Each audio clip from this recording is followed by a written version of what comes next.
yéen a ngi en direct ci Salam TV ñu toog ak Mbaye Tine bokk ci mouvement Teranga ñëw ci bés ba nga xamante ne mooy bésu Modou Gningue Mbaye Tine aussi nekk entrepreneur nekk rek ki nga xamante ne moom CGBM Général Construction Métallique tey Mbaye ñu ngi lay nuyu di la ziar ba.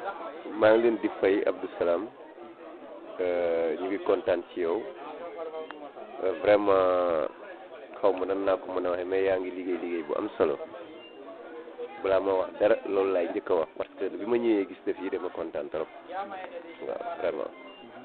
tey gis nañ la fi Ngoundiane ci bésu Modou Gningue président mouvement Teranga sa teewaay. waaw Modou moom sama xarit la sama lépp la damay wax ne politique sax boole wuñu lu ñuy boole moo bëri waaw bés bi moom tey suñu bés la ñun waa mouvement Teranga yëpp surtout man. tey noo gisee mbooloo mi ak teewaay mbooloo mi. kontaan trop lii wane na ni ñun ñëpp benn lañ parce que gis naa fi ay leader politique yu bëri yoo xam ne ñun bokkuñu parti kon loolu day wane ne Ngoundiane yëpp benn lañ Ngoundiane yëpp benn bopp la vraiment tey bég naa trop du Modou Gningue kese moo xewle Ngoundiane yëpp a xewle. en tant que ndaw Modou Gningue nekk ci langue politique bi tey boo amoon li ñu koy xelal tey à partir bésam bi ni tey loo koy xelal. mu gën a yaatal gën a duggaat ci biir nit ñi te xam ne Ngoundiane ñëpp jàppale nañ ko tey ci bésam bii parce que jàppe wuñ ko comme leader politique la wala parti bii moo fi nekk wala parti bële mais ñoom dañ ko jàppale ngir doomu Ngoundiane rek moo xewle kon moom la gën a yaatal waaw man loolu laa koy conseillé waaw. waaw Mbaye dañ fi ñëw tey laaj ñu la yow en tant que entrepreneur tey mën nga ñu fàttali tey ci li nga yëngu. waaw ñun ñoo yor GCM mooy Général Construction Métallique yow tam sant naa la aussi ci côté boobu parce que xam naa ne moom ni nga ciy jàppe trop gis naa ko waaw gis naa ni nga ciy jàppe yaa ngi may taxaw ci côté yëpp kon aw ma sa fay yow dama lay sant di la gërëm parce que xam naa ne soo sañoon moom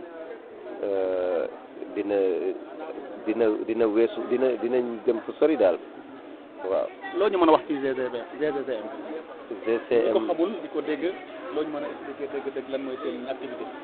GCM dañuy def métallique dañuy def lépp luy xeetu weñ dañ koy liggéey aluminium dañuy jaay ay oto muy ay plateau ay camion ak oto yu ndaw comme bii ak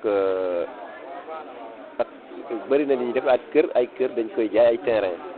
kon yow yaa ngi fépp kay. waaw comme kii bi rek GCM daal mooy kii boobu. ñu gis la tabaski bi nga def la am solo nekkoon sponsor officiel Mbousnakh production noo jàngate après événement bi. waaw kooku moom muy xale bu am jom koo xam ne Ngoundiane yëpp war nañ xool ci moom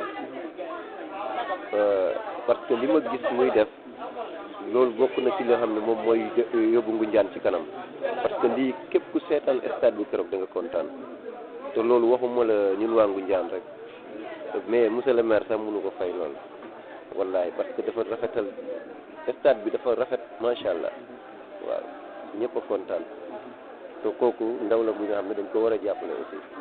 waaw sa lëkkaloog moom kon gis na ci sa njëriñ. bu baax gis naa ci sama njëriñ bu baax te xam naa ne dinañ liggéey yeneen ak yeneen mooy même banque bi may liggéeyee incha allah ñoom dinañ liggéey ak moom te keneen ku ma ko mën a xejal tam dinaa ko ci xejal pour mu gën a mën a kii. pour ñu daaneel koo wax entrepreneur da nga wax ndaw ñi ban conseil ngay jox ndaw ñi.